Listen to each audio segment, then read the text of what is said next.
We know tomorrow is going to be it's a global holiday, which is basically the celebration of Christmas. The celebratory events are already ongoing. जैसे कि हम सभी को मालूम है, कल के दिन तमाम संसार में छुट्टी का समय है और त्योहार मनाने का समय है और पहले से ही सभी लोग त्योहार मनाने की शुरुआत हो चुका है। I'm not someone who is culturally driven by any kind of celebration personally, because I stand at a different ground. But it's important that we redeem every situation that we can. मैं रीति रिवाजों के हिसाब से चलने वालों में से नहीं हूं, लेकिन जो भी मौका परमेश्वर मुझे देता है मैं उसको सदुपयोग करना चाहूंगा। All right, because it's a global symbol, it's a global event. It is good that we redeem things rather than celebrate it only. ये संसारिक रीति से एक बहुत निशानी है त्योहार मनाने के लिए, लेकिन उसमें हम त्योहार मनाने वालों में से नहीं, लेकिन उसमें से हम फायदा उठाने वालों में से बने। Okay, just like Jesus Christ, when it came to the Sabbath, he just did not simply keep the Sabbath, but he redeemed the Sabbath by healing the sick and bringing on the good news of Yahweh into the world. यीशु मसीह की तरह, जिस प्रकार यीशु मसीह सप्त के दिन को मनाते नहीं थे, लेकिन सप्त के दिन के उस दिन परमेश्वर उसको सदुपयोग कर अनेक लोगों को चंगाई करने के लिए परमेश्वर ने इस्तेमाल किया। All right, with a few introductory notes, we will get into the Word of God, but I'd like to start off with some few introductions just for your study, just for your benefit, just for your overall understanding. थोड़े से इस परिचय के बातों के बाद मैं परमेश्वर के वचन में जल्दी जानना चाहूंगा, लेकिन वचन में प्रवेश करने से पहले वचन का थोड़ा सा परिचय मैं आपको देना चाहूंगा। All right, as you know, there'll be basically four categories of people when it comes to a Christian celebration such as Christmas. जैसे कि हम जानते हैं, जब मसीह क्रिसमस का त्योहार की मनादी होती है, चार तरीके के लोग होते हैं। Okay, there's one group of people that don't celebrate it at all. एक तरीके के झुंड इस प्रकार हैं जो क्रिसमस को मनाते ही नहीं हैं। They could be Christians or otherwise. वो मसीह भी हो सकते हैं और मसीह ना भी हो सकते हैं। There is another group of people that remember or commemorate these days biblically. That means completely biblical focused only. और दूसरे झुंड इस प्रकार है जो बाइबल के आधार पर इस दिन को आदर करते हैं। There's another group of people, a third group that is completely secular in its aspect of celebration. और तीसरे झुंड इस प्रकार है, पूरे संसारिक रीति से इस त्योहार को मनाते हैं। It's all about the trees and Christmas father and daddies and all that. और उन लोगों के लिए क्रिसमस ट्री या सांता क्लॉज या फादर जो भी है, इन सब को लेकर वो मनाते हैं। All right, and there's a fourth bag where it is a mixed bag, where you have this I want secular as well as the Bible part of it. और चौथे झुंड इस प्रकार है जो संसारिक रीति और आत्मिक रीति पवित्र शास्त्र से दोनों को मिलावट करके इस त्योहार को मनाते हैं। Okay, in my mind, to a certain degree, I can accept those people who are Christians who don't celebrate it and those who commemorate or remember it. I'm okay with both. मैं इन दोनों लोगों के झुंड से जो त्योहार को याद करते हैं और प्रभु को याद करते हैं और उसके लिए सदुपयोग करते हैं, इन दोनों लोगों से मैं सहमत हूँ। But those people who are mixed bag, like little bit God and little bit secular and completely secular, these two are categories we ought to stay away from. लेकिन उन लोगों से हमें दूर होना चाहिए जो मिलावट करने वाले लोग हैं, जो संसार का भी जोड़ देते हैं और आत्मिक रीति से भी जोड़ देते हैं। इन लोगों से हमें दूर रहना चाहिए। Okay, my aim is that we have to redeem everything and we have to project only one man, Jesus Christ, in everything. मेरे कहने का मतलब ये है, हमारे जीवन में जो कुछ भी परमेश्वर अवसर देता है, उस अवसर को हमें सदुपयोग करना है और यीशु मसीह को सामने रखना है। All right, the word Christmas basically comes from the word Christ's Mass, Christmas. Christmas जो शब्द उत्पन्न हुआ वो दो शब्दों से बना है, एक मसीह और दूसरा मास या लोग। Okay, so the point is, now as you know, it has nothing to do with Christ or Mass, but that's how it started off from the Old English word Christmas. लेकिन हमें मालूम है इन दोनों शब्द क्राइस्ट और मास इन दोनों शब्दों से लेकर नहीं है, एक क्रिसमस हम मनाते। Okay, so anyway, the next thing is there are many proposed dates, not just 25th December. As some of you know, there are almost approximately 6 to 7 dates that are mentioned, including March 25th, April 2, and so on and so forth. हमें मालूम है कि Christmas के दिन को लेकर बहुत से दिनांक लोग रखते हैं। मार्च 25 को कहते हैं, अप्रैल 2 तारीख को कहते हैं। किसी को सही ढंग से मालूम नहीं है कौन सा सही तारीख है क्रिसमस का। Okay, and these dates are not something which is, these are all controversial. They are all debated. There's no 100% nailing down on, okay, this is the date. और इन तमाम तारीखों में वाद विवाद है, किसी को पक्का नहीं मालूम कौन सा तारीख सही है। All right. The thing is, the next for your learning is, you have seen mostly when people write Christmas and they put Xmas. You know, they put the word X in front of Mas, and then some people are against it by saying, no, no, no, I believe only Christ should be there, not X. और हम उन लोगों को देखते, कई बार हम देखते हैं जो क्रिसमस जो लिखा जाता है, कई बार उसको एक्समस करके लिखते हैं, क्योंकि लोग कहते हैं एक्स नहीं, मुझे वहां पे क्राइस्ट चाहिए करके नाम जोड़कर क्रिसमस शब्द उच्चारण करते हैं। All right, that could be because of a certain misunderstanding of how that X or how that X comes into play. हो सकता है कि वो एक्स जो आया, वो जो शब्द जो आया है, कुछ गलत फहमियों के वजह से आया होगा। Okay, this is all just for your learning. Very quickly, like I said, it's just introductory remarks. ये सब आपको आपकी जानकारी के लिए मैं बता रहा हूँ, परिचय के लिए। Okay, the X that comes in Christmas is from the Greek word Christos, which is the first letter of that Greek word, which is he, which is a Greek word. So that looks like an X, but it's pronounced he. जो x जो शब्द है Greek में से आया है, Greek का पहला जो अक्षर है, और उसका मतलब वो क्रिस्टोस कहते हैं। Okay, so that's how you have Xmas. That's just the shortened form of Christos. और इस प्रकार क्रिसमस की जगह कई बार लोग एक्समस उपयोग करते हैं। Okay, so the thing is, this is very much closely in parallel with the scribal techniques of transmitting manuscripts. That means how scribes in the in ancient times used to translate or transfer, write down manuscripts.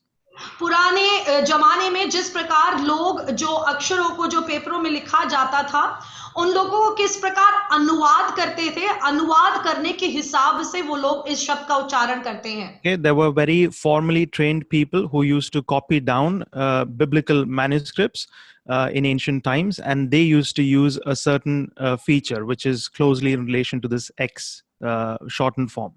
और पुराने जमाने में इन लोगों को बहुत सही अध्ययन दिया जाता था, और सही अध्ययन प्राप्त किए हुए लोग इन शब्दों को या अक्षरों को अनुवाद करते थे लोगों की समझ के लिए। So what they used to do is they used to abbreviate the words, like for example theos. They used to abbreviate the Greek words of theta and sigma, and then they used to put a line on top. So they used to abbreviate. That means make short divine names and then put a line on top. So this is a common practice anciently. That's what I wanted to mention in connection with Xmas. Yeah. तो पुराने जमाने में क्या होता था, अगर कोई लंबा सा शब्द होता था, divine names, only divine names. और जो लंबा सा जो शब्द, जो ईश्वरीय शब्द जब वो उपयोग करते थे, उन ईश्वरीय शब्दों को वो चिन्हों के साथ उपयोग करते थे, उसे बहुत कम कर उपयोग करते थे, इसलिए कम अक्षर उपयोग कर ईश्वरीय शब्दों को वो छोटा कर लोगों के सामने प्रस्तुत करते थे। All right, so these are just introductory remarks for your study. Anyway, moving on to more important and more matters that will touch the heart. ये सब आपकी जानकारी के लिए था, लेकिन अब हम परमेश्वर के वचन की ओर जाएंगे। Okay, I would like to first start off by saying we have to come back or redeem or try to understand what was the first century church's focus. आज हमें ये समझना जरूरी है, पहले सदी की कलीसियाओं का लक्ष्य क्या था, ध्यान क्या था। Because in this age, in this 21st century, where we are more focused on celebrations and we are more free, basically, we have to understand and go back to the roots. What was the first century's focus? अब हम 21वीं सदी में पहुंच चुके हैं, तो हमारे सोच विचार और भी नया और आधुनिक हो चुका है, लेकिन आज हमें समझना जरूरी है पहले सदी की कलीसिया का दृष्टिकोण या उनका सोच विचार किस प्रकार का था। What drove the first century saints? पहले सदी की कलीसिया के भक्तों के पीछे उन्हें आगे बढ़ाने का उत्साह, किस शक्ति से वो आगे चलते थे। What was the fuel for the initial apostolic period, like Peter, James, and John, and all that period where Paul lived? What drove them? पत्रस पतरस, याकूब और यूहन्ना यानी कि प्रेरितों को अपने परमेश्वर या विश्वास के जीवन में आगे बढ़ाने की शक्ति क्या थी? किस शक्ति से वो आगे जाते थे? All right, the thing is, when we look into our world right now, we are driven so much by emotions and by feelings and by what we are so much culturally driven that we have lost the power of God in all these things. इस बात को समझने के लिए अभी के जमाने में हमारे आगे बढ़ने की उत्तेजना क्या है? हमारी उत्तेजना सब हमारे मनोभावनाओं से आधारित है। हमारी उत्तेजना सब संस्कृति के आधार पर है, रीति रिवाजों के आधार पर है। Emotions and feelings will work in a culture that does not face persecution. और मेरे प्रियो, हमारी मनोभावनाएं और संस्कृति आधार परमेश्वर पर जो हम आशा करते हैं, वो केवल इस दुनिया तक ही सीमित है। मतलब जहां पर कोई विरोध नहीं है, जहां पर कोई संघर्ष नहीं है, ये सब काम पर आएगा। But where there is strong persecution, emotions are tested, feelings are tried. लेकिन जहां पर हमारे मनोभावनाओं की परीक्षा ली जाती है, जहां पर मसीह विरोधी आते हैं और विपरीत परिस्थितियां आती हैं, हमारे सामने जब परीक्षाएं खड़ी हो जाती हैं। Okay, this can be seen very clearly in Hebrews chapter 10. I'll just go to that verse right now. Hebrews chapter 10. हम निकालेंगे इब्रानियों की पत्री 10वां अध्याय। Hebrews chapter 10. Can you read? Let's read from verse 30 onwards. हम इब्रानियों की पत्री 10वां अध्याय उसके 30वें पद से पढ़ेंगे। क्योंकि हम उसे जानते हैं जिसने कहा, पलटा लेना मेरा काम है, मैं ही बदला दूंगा। और फिर यह कि प्रभु अपने लोगों का न्याय करेगा। He is very clear. प्रभु अपने लोगों को. That means the Lord will judge his people. तो यहाँ पर बड़े स्पष्ट रीति से लिखा है कि परमेश्वर अपने ही लोगों का न्याय करेगा। And the very next verse 31, he says it is a fearful thing to fall into the hands of the living God.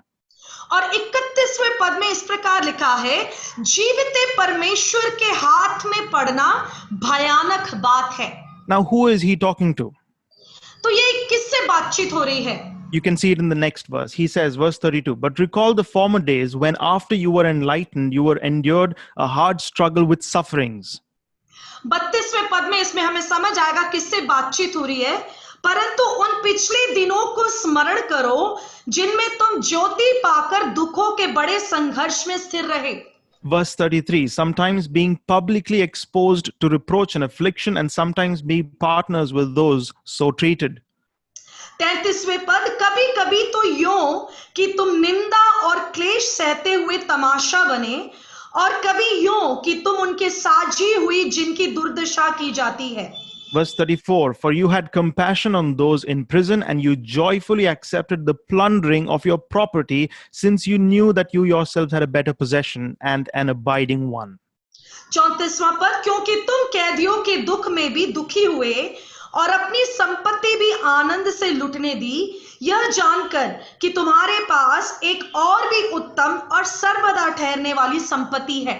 So he's addressing a group of people that are on the verge of leaving or returning from their faith. And he's saying that you have gone through persecution, but it is a fearful thing to fall in the hands of God. तो यहाँ पर उन लोगों से कहा जा रहा है, उन झुंड से कहा जा रहा है जो विश्वास से पीछे होने के कोशिश में है, लेकिन वो समझा रहा है कि अगर परमेश्वर के खातिर तुम्हें सतावट सहनी पड़ रही है, इससे बड़ी आशीषित बात और कुछ नहीं है। My point is, when the church is in persecution, feelings and emotions have no place there. It's very difficult. You have to live by faith. तो मेरे कहने का मतलब यह है, जब कलीसिया विरोध के दौर से गुजरती है, जब कलीसिया विपरीत परिस्थितियों के दौर से गुजरती है, वहां पर हमारा जो मनोभावनाओं का धर्म नहीं चलेगा, वहां पर हम केवल विश्वास से ही जी सकते हैं। Did you understand this? This is very important to understand. ये बात समझना आप लोगों को बहुत जरूरी है। That is why it's important to re-examine, revisit what was the first century saints' understanding. इसीलिए हमारे जीवन में बहुत प्रमुखता है इस बात को जांचने के लिए कि पहली सदी के प्रेरित लोग, पहली सदी के विश्वासी गण किस उत्तेजना से अपने मसीहत जीवन बिताते थे। The first century, if we actually analyze the chronological way the Gospels, the Synoptic Gospels are written, we will find out that they were more focused and pushed by some other factor other than the birth of Jesus Christ. अगर हम पढ़ेंगे, अध्ययन करेंगे वचनों का, पहले सदी लोगों के, विश्वासियों के जीवन में वो सुसमाचार से आधारित अपने जीवन को बढ़ाते थे, ना कि उसके जन्म के आधार पर। Okay, the first century church wasn't saying around saying Jesus is born, Jesus is born. That wasn't the call or the refrain that they were using. They were using a different set of refrain. पहले सदी के लोग इस बात में आनंदित नहीं होते थे कि यीशु मसीह जन्मे हैं, यीशु मसीह जन्मे हैं। वो लोग मसीह के पीछे जाने का पीछे और कोई उद्देश्य था। They were excited about the resurrection. उनके जीवन में यीशु मसीह के जन्म से ज्यादा यीशु मसीह के जी उठने में वो आनंदित होते थे। Because the resurrection sealed once and for all their salvation. क्योंकि यीशु मसीह के जी उठने से उनका उद्धार पाने में एक मोहर लग जाता है। The birth has a very important place. The incarnation has a very important place. मेरे प्रियो, यीशु मसीह का जन्म होना एक मुख्य बात है। But the incarnation or the birth of Jesus has not happened in a vacuum, in a cultural environment. It happened in a prophetical environment. लेकिन यीशु मसीह का जन्म एक सांस्कृतिक वातावरण में नहीं हुआ, लेकिन यीशु मसीह का जन्म जो हुआ है भविष्यवक्ता या भविष्यवाणी के पूर्तिकरण के वातावरण में हुआ है। All right, so I hope these basic facts are in your mind. Let's now move on a little bit further. और मैं विश्वास करता हूं ये जो ऊपर तट जो वचन मैंने बताए आपके दिमाग में रहे, हम आगे वचन में बढ़ेंगे। All right, we have to first see which was from the synoptic gospels. That means Matthew, Mark and Luke. Which gospel was written first or initially? तो अब हमें जानना जरूरी है मत्ती, मरकुस और लूका, इन तीनों वचनों में सबसे पहला कौन सा अध्याय लिखा गया? Okay, generally speaking, scholars fall along the line that Mark was written in the 60s, Matthew and Luke in the 80s, and John towards the end, which is 90s. इस प्रकार बताया जाता है कि मरकुस रचित सुसमाचार 60वीं सदी में लिखा गया था और लूका और यूहन्ना 70वें सदी। Luke or Matti is in the 80s. लूका और मत्ती 80 के सदी में लिखा गया था। And John in the 90s. और यूहन्ना 90 के सदी में लिखा गया था। All right, so the first gospel tract that was written was Mark. तो पहला जो सुसमाचार की पत्री लिखी गई थी वो था मरकुस रचित सुसमाचार। And do you know what's missing from the Gospel of Mark? और आपको मालूम है मरकुस रचित सुसमाचार में से क्या नहीं है, क्या खोया हुआ चीज है? The birth of Jesus Christ. यीशु मसीह के जन्म के बारे में मरकुस रचित सुसमाचार में नहीं लिखा। All right, so Mark starts off by saying, let's read Mark chapter 1 verse 1. हम पढ़ेंगे मरकुस रचित सुसमाचार उसका 1 का 1। My aim is to point you to the initial structures of Christianity and then show you how the birth was a secondary aspect of their apologetic, not the primary aspect. मेरा लक्ष्य यही है कि यीशु मसीह का जो जन्म है वो कैसे आधारित पहले सदी के लोग मनाते थे और उसके बारे में मैं समझाना चाहूंगा। All right, and this study is very clearly it is a formal study called the historical critical analysis of the text. और ये जो है ऐतिहासिक रूप में वचन से मैं आपको बताना समझाना चाहूंगा। All right, so the point is Mark chapter 1 verse 1. We read, the beginning of the gospel of Jesus Christ, the Son of God, as it is written in Isaiah the prophet, behold, I send my messenger before your face who will prepare your way. यहाँ पर लिखा हुआ है परमेश्वर के पुत्र यीशु मसीह के सुसमाचार का आरंभ, जैसा यशायाह भविष्यद्वक्ता की पुस्तक में लिखा है, देख मैं अपने दूत को तेरे आगे भेजता हूं जो तेरे लिए मार्ग सुधारेगा। All right, so the point is Mark jumps directly into the baptism aspect of Jesus's ministry. और यहाँ पर देखने वाली बात है कि मरकुस यहाँ पर सीधा बपतिस्मा की सेवकाई की ओर कूदता है यीशु मसीह के सेवकाई के समय। And this trend where they quickly go into the ministerial aspect of Jesus Christ's ministry and then move into what he taught and his death and resurrection was common feature in the initial parts of the Christian community. तो शुरुआत मसीहत लोगों के झुंड के बीच में उनके वचन की मनादी किस प्रकार होती थी। यीशु मसीह के जन्म के बारे में नहीं ज्यादा उनका प्रसिद्धि था, लेकिन यीशु मसीह के सेवकाइयों के बारे में बताते थे। वो सेवकाइयां करते थे यीशु मसीह के, और बपतिस्मा की सेवकाई इत्यादि सेवकाइयों में ज्यादा प्रवीण थे ये लोग। Okay, it's after maybe 10 to 15 years or approximately 20 years later that people started involving, like Matthew and Luke, started giving the extended narratives of his birth, or infancy narratives, you call it. और लगभग 15 या 20 साल के बाद मत्ती और लूका जो है यीशु मसीह के और भी गहराई बातों को उन्होंने बताया। So what does this study help you understand? तो ये सब अध्ययन हमें क्या समझाती है? It shows you what is the heartbeat of the church. ये बताती है कि कलीसिया का दिल का धड़कन क्या है। It was the resurrection, a man that came, died, and they thought he's dead, but somebody rose him up. पहली सदी कलीसिया के दिल का धड़कन, विश्वासियों का दिल का धड़कन यह था, क्या था? यीशु मसीह का जी उठना, यानी कि एक मनुष्य रूप धारण कर कर इस दुनिया में आया, वो हमारे लिए मारा गया और वो हमारे लिए जी उठा। इसके ऊपर वो ज्यादा प्रमुखता देते थे। All right, let's read some few verses from the book of Acts. हम प्रेरितों के काम से कुछ वचनों को पढ़ेंगे। Okay, Acts chapter 2, very crucial chapter. Acts chapter 2 verse 22 onwards. प्रेरितों के काम 2 के 22 से इस वचन को मैं पढ़ूंगी। हे इज़राइलियों, ये बातें सुनो।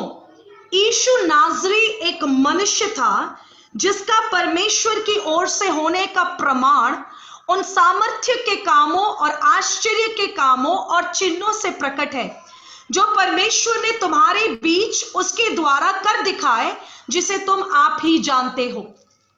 All right, verse 23 as well. This Jesus delivered up according to the definite plan and foreknowledge of God, you crucified and killed by the hand of lawless men. Verse 24, God raised him up, losing the pangs of death, because it was not possible for him to be held by it. 23, 24 और 25 हम पढ़ेंगे। उसी यीशु को जो परमेश्वर की ठहराई हुई योजना और पूर्व ज्ञान के अनुसार पकड़वाया गया, तुमने अधर्मियों के हाथ से क्रूस पर चढ़वाकर मार डाला, परंतु उसी को परमेश्वर ने मृत्यु के बंधनों से छुड़ाकर जिलाया, क्योंकि यह अनहोना था कि वह उसके वश में रहता। All right, just few verses down, again verse 32, he says, this Jesus God raised up, and of that we are all witnesses of the resurrection. यहां पर 32वें पद में हम पढ़ते हैं, इसी यीशु को परमेश्वर ने जिलाया, जिसके हम सब गवाह हैं। किसके गवाह हैं? जी उठने के गवाह हैं। All right, again moving on, Acts chapter 3 verse 14 and 15. प्रेरितों के काम 3 का 14 और 15 इस प्रकार हम पढ़ते हैं, तुमने उस पवित्र और धर्मी का इनकार किया और विनती की कि एक हत्यारे को तुम्हारे लिए छोड़ दिया जाए, और तुमने जीवन के कर्ता को मार डाला, जिसे परमेश्वर ने मरे हुओं में से जिलाया, और इस बात के हम गवाह हैं। You see, God raised him, and we are witnesses of this fact. We are witnesses of the resurrection. और देखो यहाँ पर क्या लिखा है कि परमेश्वर ने उसको जी उठाया और हम इस बात के गवाह हैं। All right, moving on. Acts chapter 4 verse 10.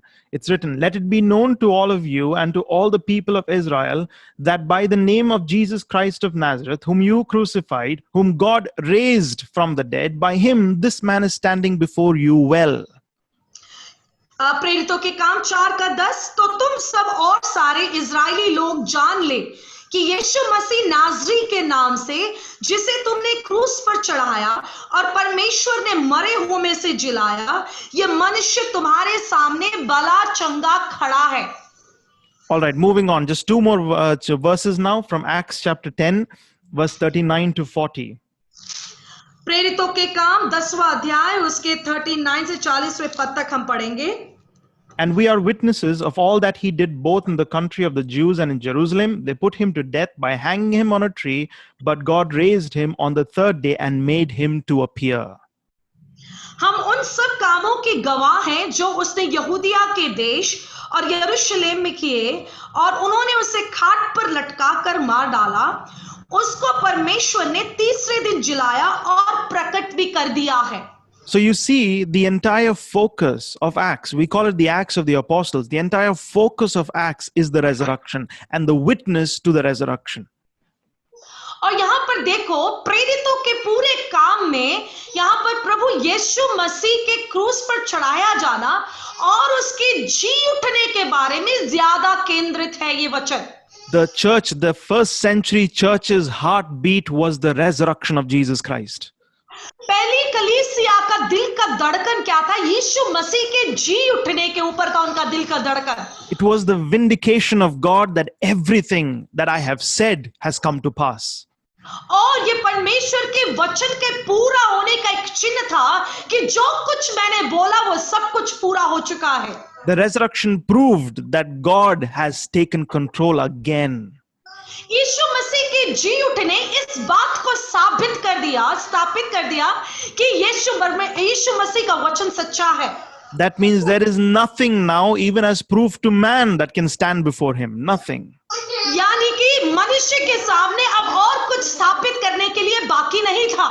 All right, now we are moving into the New Testament epistles, 1 Corinthians chapter 15. हम पहले कुरिन्थियों 15 अध्याय में हम जाएंगे। And the significance of this particular chapter, or what Paul writes here, और यहाँ पर प्रेरित पौलुस क्या लिखता है इस वचन पे?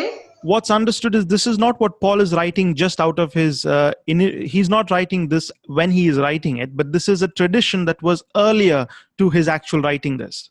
यहाँ पर प्रेरित पौलुस अपने समझ के आधार पर नहीं लिखा, लेकिन वहां के रीति रिवाजों से पहले ही उसने यहाँ पर इस वचन को लिखा। So what did Paul, what is the significance of what Paul is writing in 1 Corinthians 15? Let's read that. पहले कुरिन्थियों 15 अध्याय में प्रेरित पौलुस क्या हमें समझाना चाह रहा है? All right, from verse 1 onwards, he says, "Now I would remind you, brothers, of the gospel I preached to you, which you received, in which you stand." हे भाइयों, अब मैं तुम्हें वही सुसमाचार बताता हूँ जो पहले सुना चुका हूँ। All right, verse 2, yeah. जिसे तुमने भी अंगीकार किया था और जिसमें तुम स्थिर भी हो। Verse 2, "And by which you are being saved, if you hold fast to the word I preached to you, unless you believed in vain." उसी के द्वारा तुम्हारा उद्धार भी होता है, यदि उस सुसमाचार को जो मैंने तुम्हें सुनाया था स्मरण रखते हो, नहीं तो तुम्हारा विश्वास करना व्यर्थ हुआ। All right, from verse 3 onwards is a beautiful statement that Paul says, "For I have delivered to you as of first importance what I also received, that Christ died for our sins in accordance with the scriptures." Verse 4, "That he was buried and that he was raised on the third day in accordance with the scriptures." आमेन। 3 और 4वां पद में पढ़ूंगी, इसी कारण मैंने सबसे पहले तुम्हें वही बात पहुंचा दी जो मुझे पहुंची थी कि पवित्र शास्त्र के वचन के अनुसार यीशु मसीह हमारे पापों के लिए मर गया और गाड़ा गया, और पवित्र शास्त्र के अनुसार तीसरे दिन जी भी उठा। What was the heartbeat? Now, this is the first question that we're trying to find out. What was the heartbeat of the first century saints? तो सबसे पहला सवाल ये है, पहले सदी के मसीह गणों के बीच में उनका दिल का धड़कन क्या था? What did they see that made them cry out saying that you have to believe in Jesus? उन्होंने ऐसा क्या देखा कि वो चिल्ला उठे और बोले कि तुम्हें यीशु मसीह पर विश्वास करना ही होगा? They saw a dead man walking. उन्होंने देखा एक मृत पड़ा हुआ मनुष्य चल रहा है। And any Jew would understand that if a dead man has to walk, nobody can do that except Yahweh has to do something. और यहूदी को इस बात की अच्छी रीति से समझ था, अगर एक मृतक चलना है तो कोई भी इंसान ऐसा नहीं कर सकता यहोवे के अलावा। This is the testimony that I have. This is what the Bible, this is what the Psalm says, and then we see it in the New Testament. "This day have I begotten you." और यही हम भजन संगीता में और वचन में पढ़ते हैं, इस दिन मैंने तुम्हें जन्म दिया। Romans chapter 1 has a very short form of the gospel in Romans chapter 1. Romeo की पत्री पहले अध्याय छोटा सा सुसमाचार लिखा हुआ है। All right, Romans chapter 1 verse 1 onwards. 1 to 4 we will read, but very quickly. 1 onwards. Paul, a servant of Christ Jesus, called to be an apostle, set apart for the gospel of God. पौलुस की ओर से जो यीशु मसीह का दास है और प्रेरित होने के लिए बुलाया गया और परमेश्वर के उस सुसमाचार के लिए अलग किया गया है। This gospel, verse 2, this gospel he promised beforehand through his prophets in the holy scriptures. जिसकी उसने पहले ही इसे अपने भविष्यद्वक्ता के द्वारा पवित्र शास्त्र में। Verse 3, concerning his son who was descended from David according to the flesh, अपने पुत्र हमारे प्रभु यीशु मसीह के विषय में प्रतिज्ञा की थी कि वह शरीर के भाव से तो दाऊद के वंश से उत्पन्न हुआ। and verse 4, and was declared to be the Son of God in power according to the Spirit of holiness by the resurrection from the dead, Jesus Christ our Lord. और चौथा, पवित्र आत्मा की भाव से मरे हुओं में से जी उठने के कारण सामर्थ्य के साथ परमेश्वर का पुत्र ठहरा है। All right, so with this analysis of history and text, let me encourage you that what should be the beating, what should be pumping, what should be your drive, it should be the resurrection of our Lord Jesus Christ. इन तमाम वचनों के आधार पर मैं आपसे कहना चाहता हूं, मसीहत जीवन बिताने के लिए, मसीह के पीछे चलने के लिए आपके अंदर कौन सा सामर्थ होना चाहिए, क्या दिल की धड़कन होना चाहिए। हमारा दिल का धड़कन प्रभु के पीछे चलने का यह होना चाहिए कि मेरा मसीहा जी उठा है। Remove the cultural symbols.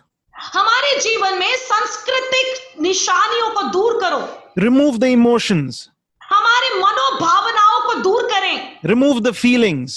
हमारे अंदर आने वाले अनुभव या हमारे अंदर आने वाले मनोभावना को हमसे दूर करना है। Truth does not depend on feelings. सच्चाई कभी मनोभावना के आधार पर नहीं है। If someone had to believe the resurrection, it has to be purely because of the faith that they've heard through the gospel. अगर किसी को प्रभु यीशु मसीह के जी उठने के बारे में विश्वास करना है तो वो केवल सुसमाचार पर विश्वास करने के आधार पर हो। There is a beautiful song whose the line goes like this: because he lives, I live. Because he lives, I live as well. और बहुत ही एक अच्छा गीत हम गाते हैं, क्योंकि वो जिंदा है इसलिए हम भी जीते हैं। Because he lives, I can face tomorrow. क्योंकि वो जिंदा है मैं कल को देख सकूंगा। Our God is not the God of the dead. हमारा परमेश्वर मृतकों में पड़े हुए लोगों का परमेश्वर नहीं है।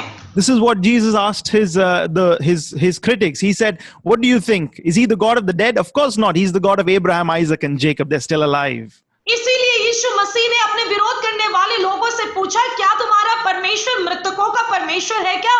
तब उन्होंने इस प्रकार जवाब दिया, नहीं, हमारा परमेश्वर इब्राहिम, इसहाक और याकूब का परमेश्वर है जो सदा सर्वदा जीवित है।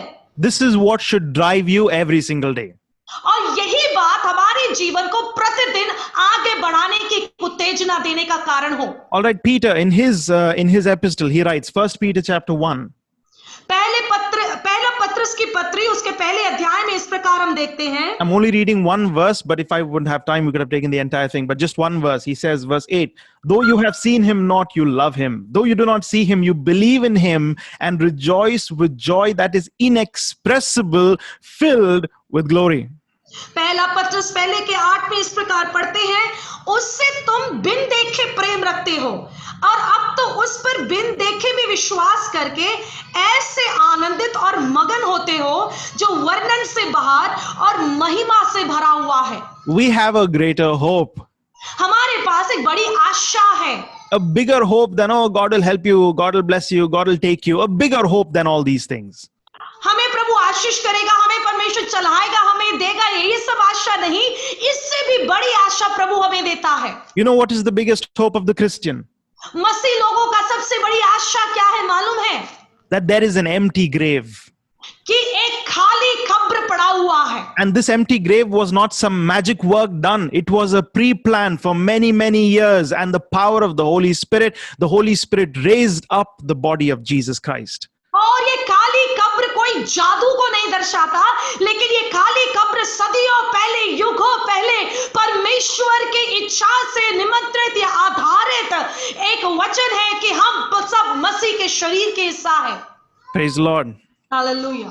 All right, so moving on to the next thing. So the first thing is, what was the early church driven by? They were driven by the message of resurrection. तो हम वापस उस अध्ययन में आएंगे। पहले सदी की कलीसिया की उत्तेजना क्या थी? उनके जीवन में, विश्वास में आगे बढ़ने की उत्तेजना यह थी कि यीशु मसीह जी उठा है। All right, the second thing is, what is the significance of the birth of Jesus Christ? यीशु मसीह के पैदा होने का महत्व क्या है? What is behind the birth of Jesus Christ? यीशु मसीह के पैदा होने के पीछे का कारण क्या है? First of all, you have to understand the birth of Jesus was not in some vacuum. सबसे पहले हमें समझना है, यीशु मसीह का जन्म कोई खाली स्थान में नहीं हुआ। That means, when I mean, there was no the conceptual reasoning and the prophetical reasoning, all this in their mind was not this empty thing like how we have today. आज हम जिस प्रकार सोचते उस प्रकार नहीं था। कोई भविष्यद्वक्ता के तत्व ज्ञान के आधार पर इस प्रकार कुछ नहीं था।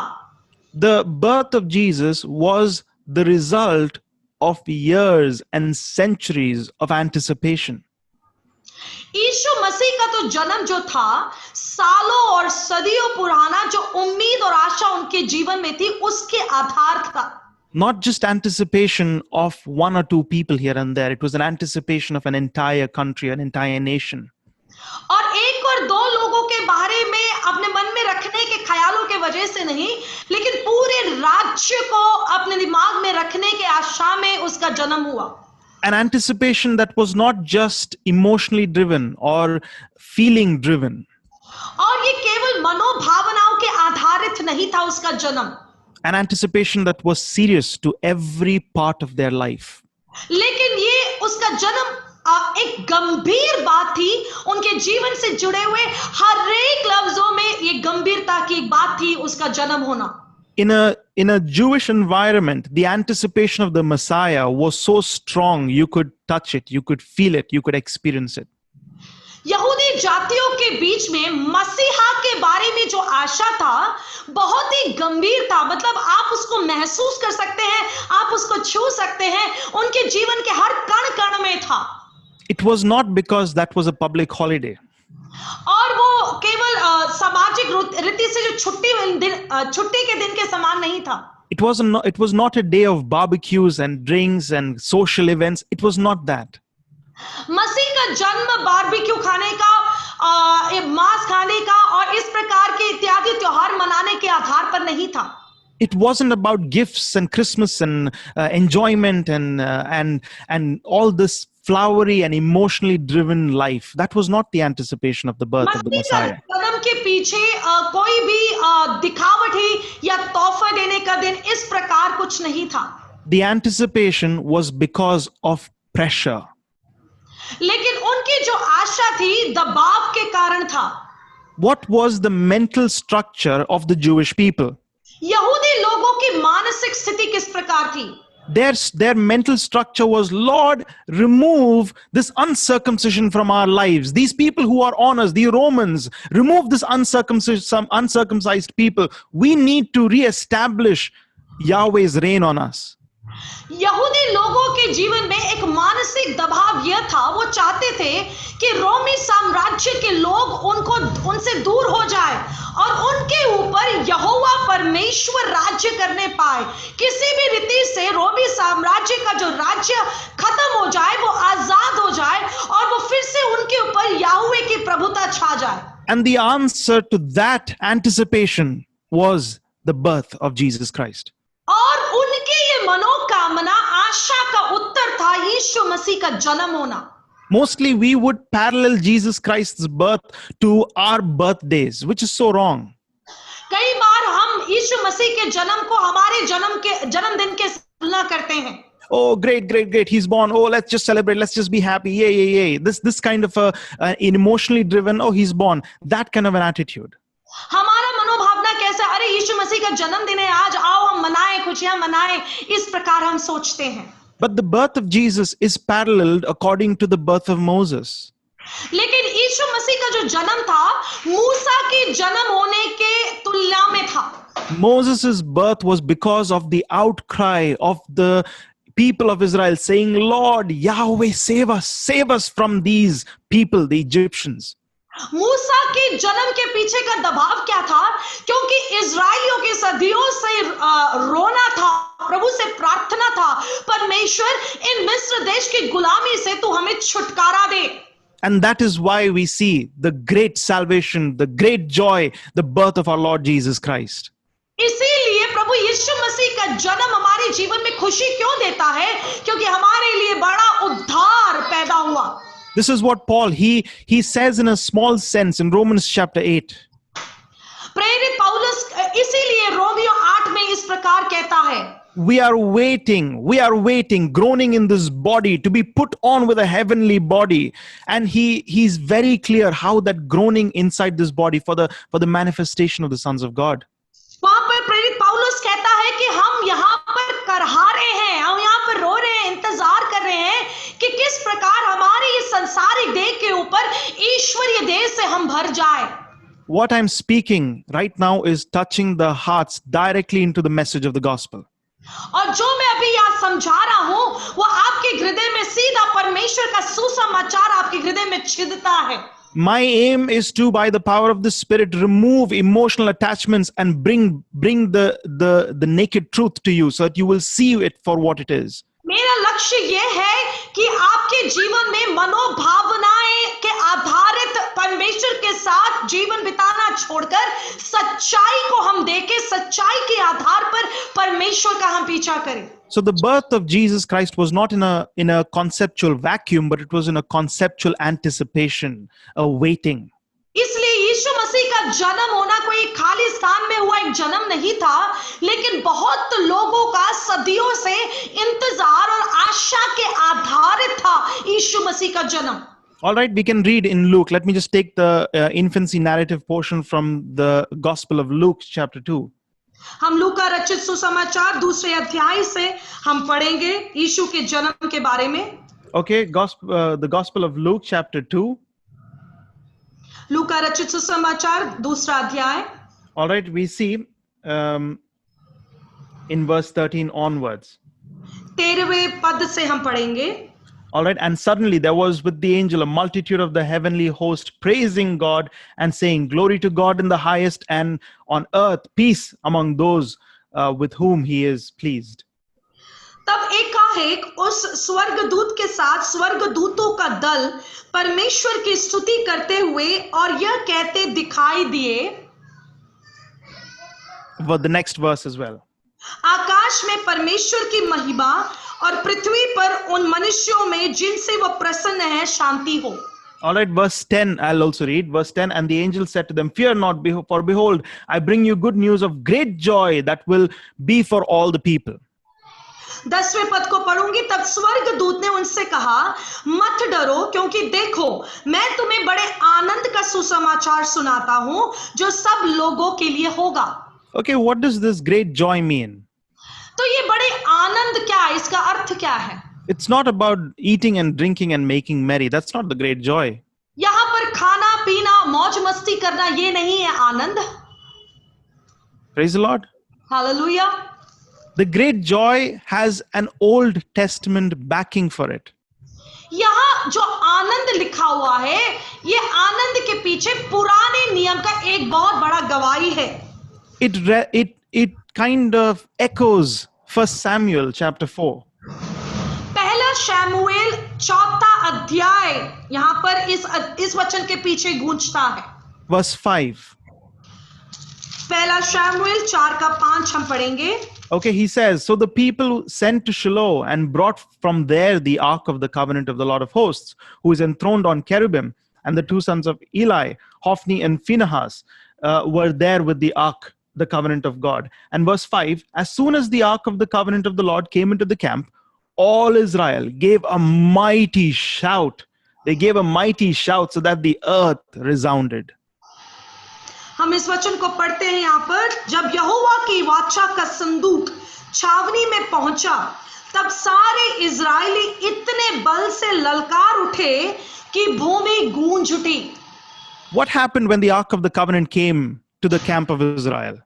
तो परमेश्वर का वाचा का संदान जब इस्राएलियों के पास आया तो क्या हुआ? They were not interested in the ark because a box came into their house.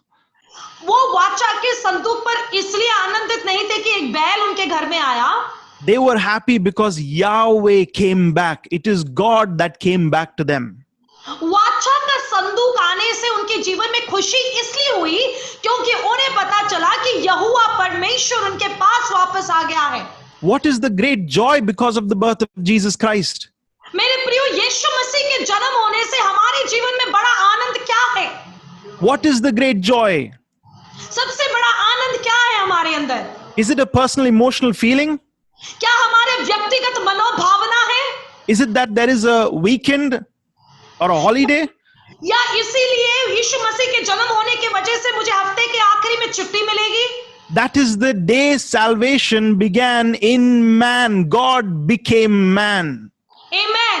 हमारे जीवन में यीशु मसीह का जन्म होने का आनंद का कारण यह है क्योंकि यह वो दिन दर्शाता है जहां पर हमें उद्धारता का पहला कदम बढ़ा, जहां पर परमेश्वर मनुष्य का रूप धारण कर इस जगत में आए। Matthew chapter 1 verse 21 all the way till 23. मत्ती रचित सुसमाचार पहला अध्याय उसके पहले से 23वें पद तक।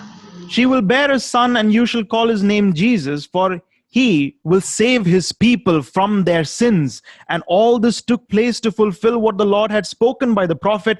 Behold, the virgin shall conceive and bear a son, and they shall call his name Emmanuel, which means God with us.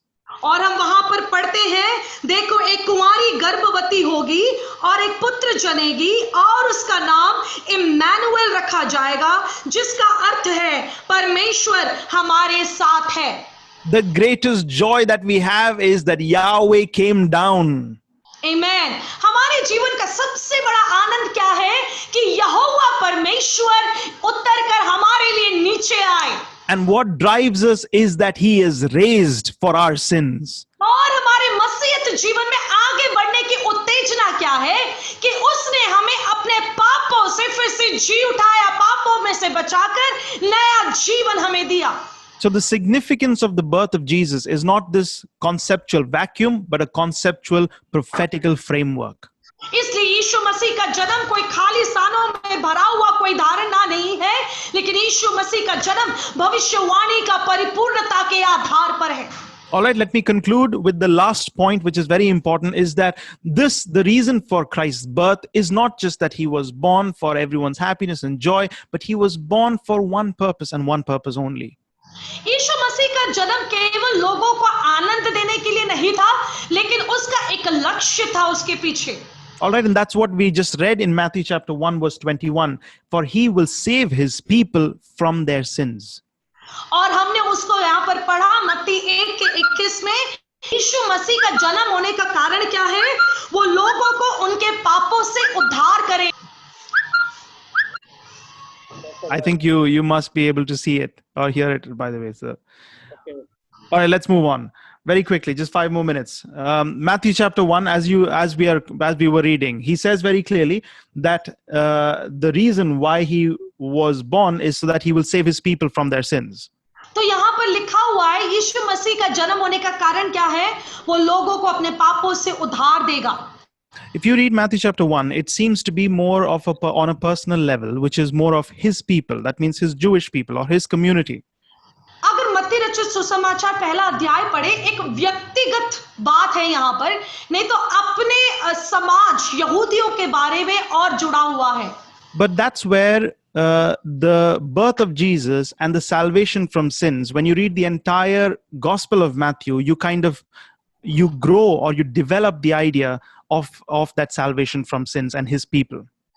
हम जब मत्ती रचित सुसमाचार हम पूरी रीति से पढ़ेंगे तो हमें समझ आएगा यह सुसमाचार हम उसके पीछे का सारांश ये है कि परमेश्वर इस जगत में आया, हमारे पापों से हमें छुड़ाने के लिए, हमें उद्धार देने के लिए आया, इसका सारांश होगा। All right, we'll read 5 portions from Matthew itself to see how his people and salvation has been elaborated by Matthew himself. हम 5 इस मत्ती रचित सुसमाचार से 5 पद पढ़ेंगे जिससे हमें समझ आएगा कि यीशु मसीह अपने लोगों को छुड़ाने के लिए आया है। All right, the first one is he starts off in Matthew 1 verse 21. He says, "For he will save his people from their sins." सबसे पहले लिखा हुआ 1:21 में कि वो अपने लोगों को उनके पापों से उद्धार देगा। But as Jesus moves ahead in his ministry, लेकिन जैसे अपनी सेवकाई में यीशु आगे बढ़ते हैं, he comes across Gentile influence or Gentile flavor as well. वहां पर वो अन्य जाति लोगों के साथ भी मिलते जुलते हैं। And then we come to Matthew chapter 15, where he meets a Canaanite woman. हम मत्ती रचित सुसमाचार 15वें अध्याय में जब आएंगे, हम देखते हैं किस प्रकार यीशु मसीह की मुलाकात एक कनानी स्त्री के साथ होता है। And he tells her outrightly, listen, I was sent only to the lost sheep of the house of Israel.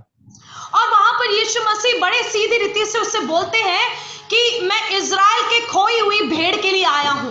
And Jesus again says a proverb. He says it is not right to take the children's bread and throw it to the dogs, implying that she is an outsider. और वहां पर यीशु मसीह एक मुहावरा देते हैं कि ये बात सही नहीं है कि अपने बच्चों का खाना उठाकर कुत्तों के सामने डाल दिया जाए। And then she responds the famous reply by saying, don't even the dogs eat from the crumbs that fall from the master's table. और फिर हम वहां पर देखते हैं उस स्त्री का उत्तर इस प्रकार होता है, परमेश्वर क्या बोझ प्रभु मेज में से गिरा हुआ जूठन क्या कुत्ते भी नहीं खाते हैं क्या?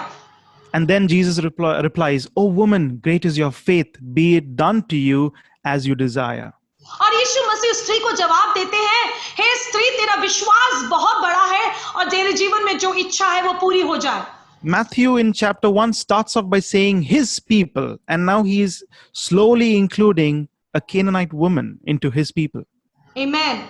मत्ती रचित सुसमाचार पहला अध्याय परमेश्वर अपने लोगों के लिए बोलकर शुरू होता है, लेकिन जैसे जैसे 15वें अध्याय में आते हैं, यीशु मसीह अन्य जातियों की तरफ भी बढ़ते हैं उनको उद्धार देने के लिए। It's not just his people, but he kind of gives a new definition to what it means, his people. और जब वो पहले अध्याय में अपना लोग कहता है, 15वें अध्याय में अपने लोगों में कौन कौन है उसको वो और समझाता है। And Matthew 16 is kind of a result of that, where Jesus Christ, the famous portion where Peter says that you are the Christ, and Jesus responds by saying in verse 18, I tell you, Peter, you are Peter, and on this rock I will build my church, and the gates of Hades or Hades shall not prevail against it. और जब 16वें अध्याय में आते हैं, परमेश्वर यीशु मसीह अपने लोगों से क्या समझते हैं उसका उत्तर संपूर्ण रीति से हमें मिलता है 18वें पद में, जहां पर यीशु मसीह देखो क्या कहते हैं पत्रस से, मैं भी तुझसे कहता हूं कि तू पत्रस है और मैं इस पत्थर पर अपनी कलीसिया बनाऊंगा और अधोलोक के फाटक उस पर प्रबल ना होंगे। By using the word Ecclesia or church, ecclesia, which is the Greek word, he is kind of incorporating more than just his people from chapter 1. जब यीशु मसीह यहाँ पर कलीसिया का शब्द का उच्चारण करते हैं, इस कलीसिया के अंदर केवल उसने अपने लोग, अपने समाज के लोगों को ही नहीं जोड़ा, वो बाहर के लोगों को भी इसके अंदर जोड़ता है। Okay, and then he comes to the Last Supper, Matthew chapter 26, verse 28, where he makes the famous statement saying, for this is my blood of the covenant, which is poured out for many for the remission of sins. और मत्ती 26 के 28 में जो प्रभु भोज वो करता है, वहां पर इस प्रकार लिखा हुआ है, ये वाचा का मेरा वो लहू है जो बहुतों के लिए पापों की क्षमा के निमित्त बहाया जाता है। So the gospel that starts off by saying his people, तो जो सुसमाचार जो शुरू होता है मेरे अपने लोग कहकर, he moves on and towards the end, now ending in Matthew chapter 28. और वो यीशु मसीह आगे बढ़ते हैं और मत्ती 28 में खत्म होता है। He says, verse 18, Matthew 28, 18 and 19, all authority in heaven and on earth has been given to me. Go ye therefore and make disciples of all nations. वो आखिरी में आकर इस प्रकार कहता है कि स्वर्ग और पृथ्वी का सारा अधिकार मुझे दिया गया है, इसलिए तुम जाओ और सब जातियों के लोगों को चेला बनाओ और उन्हें पिता और पुत्र और पवित्र आत्मा के नाम से बपतिस्मा दो। That means what was the reason for the birth of Jesus Christ? तो यीशु मसीह के जन्म होने का कारण क्या था? to save his people from their sins सबसे पहला अपने लोगों को पापों में से छुड़ाना and to expand his people to the ends of the world. और अपने लोगों में से उसने उस अपने लोगों की परिभाषा को जगत के अंत तक तमाम लोगों तक वो फैला देता है. It's written beautifully by the author of the book of the epistle to or the exhortation in Hebrews. इब्रानियों की पत्री का लेखक बहुत ही सुंदर रीति से उसका विवरण करता है. He says to bring many sons into glory. वहां पर लिखा हुआ है बहुत से बेटों को महिमा में लेकर आऊं. Praise the Lord. Hallelujah. So the sin is not just one or two people. तो पाप जो है केवल एक या दो लोगों के अंदर सीमित नहीं है. He is joining the sin that entire humanity has been placed upon. उस पाप को परमेश्वर तमाम मानव जाति के ऊपर वो रखता है. The same sin that was inside his people. वही पाप जो उसके लोगों के अंदर था. Through Jesus Christ. यीशु मसीह के द्वारा. Both that was on mankind and on his people, both were incorporated in him, and he died for the sin and remission of the sins of many. जो पाप उसके अपने लोगों पर था, जो पाप तमाम मानव जाति के ऊपर था, यीशु मसीह ने अपने ऊपर सब पापों को उठाकर लोगों का उद्धार दिया, उन्हें नया जीवन दिया और जी उठकर हमें जीने की एक नई उत्तेजना दी. Praise the Lord. Hallelujah. Romans chapter 5 says very clearly, he says there that while we were yet sinners, Christ died for the ungodly. Romeo की पत्री 5वां अध्याय बड़ी अच्छी रीति से कहता है कि जब हम पापी ही थे कि प्रभु मसीह हमारे लिए क्रूस पर चढ़ा गया. All right, let me quickly just summarize everything and we will stop. मैं जल्दी से हर बातों का सारांश बताकर खत्म करना चाहूंगा. What was the first century driven by? पहले सदी की कलीसिया किस बात से उत्तेजित रहती थी? They were driven by the resurrection of Jesus Christ. उनके जीवन में, मसीहत जीवन में आगे बढ़ने की उत्तेजना यह थी कि यीशु मसीह जी उठा है. The second thing, what was the significance of Christ's birth?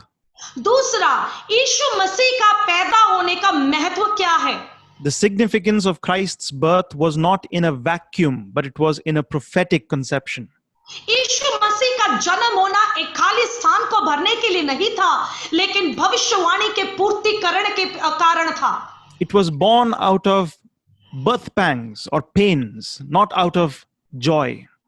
और यीशु मसीह का जन्म आनंद से नहीं, लेकिन एक गर्भावस्था की जो वेदना होती है, उस दर्द के आधार पर आया हुआ जन्म था. Just like how we read in the book of Exodus, the pains that Israel was going through, or the Jews were going through, and crying out for a savior.